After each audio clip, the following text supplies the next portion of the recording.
How to listen in meetings for actions.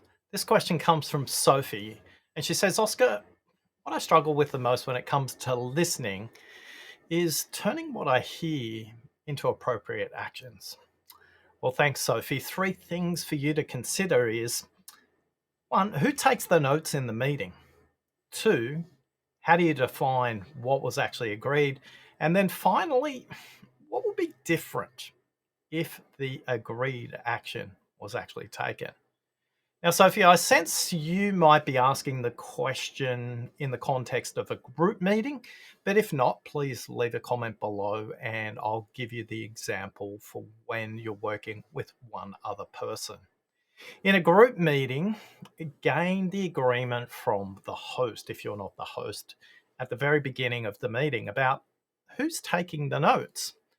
If you're the host, then explain to the group how actions will be captured during the meeting. It's really critical for this process to be exposed right at the beginning of the conversation.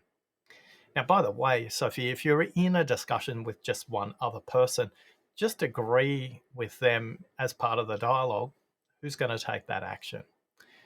Now, in a group meeting, the second element of actions is to confirm what was actually agreed.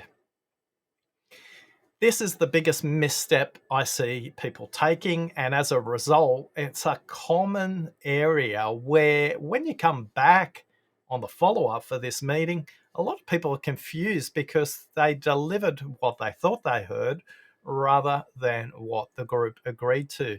So when it comes to agreeing to the action, when it's delegated to the person responsible in the meeting, and by the way, you can only delegate to the person in the meeting. You can't delegate an action to someone outside the meeting. You can delegate it to somebody else who'll explain it to the person outside the meeting. But again, a critical thing when it comes to group actions is you can only delegate it to the person who was listening to the context.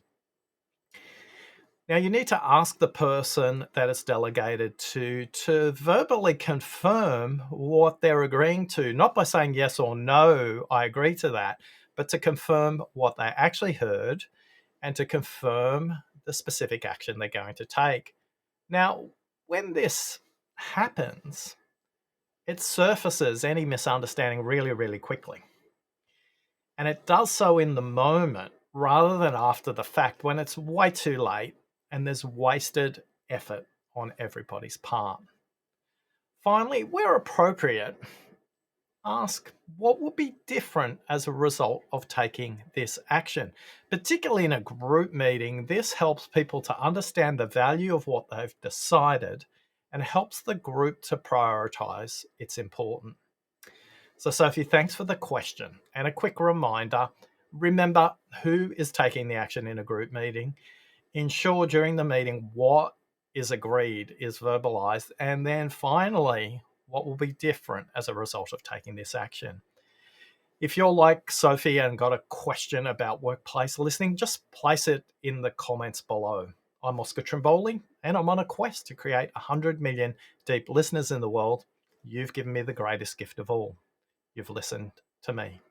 Thanks for listening.